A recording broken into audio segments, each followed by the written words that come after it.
আসসালামু আলাইকুম সবাইকে। স্বপ্নকুটির রান্নাঘরে সবাইকে স্বাগত। চলেন আজকে আপনাদের সাথে শেয়ার করব সিদ্ধ ডিমের মেয়োনিজ। প্রথমে 2টি ডিম নিয়ে নিয়েছি।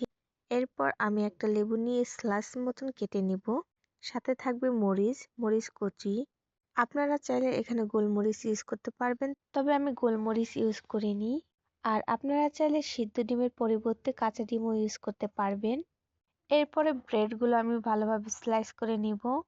এখানে 2 থেকে 4টা ব্রেড নিয়ে নিয়েছি। তারপর এখন ডিমগুলো ফাটিয়ে নিব।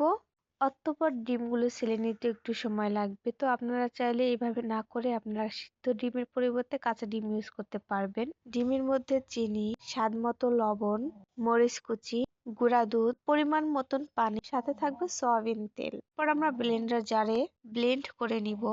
ফাইনালি দেখতে পাচ্ছেন আমাদের ঘরের তৈরি মেয়োনিজ। তো আজকে এখানেই বিদায় নিচ্ছি। সবাই ভালো থাকবেন এবং সুস্থ থাকবেন। আল্লাহ হাফেজ।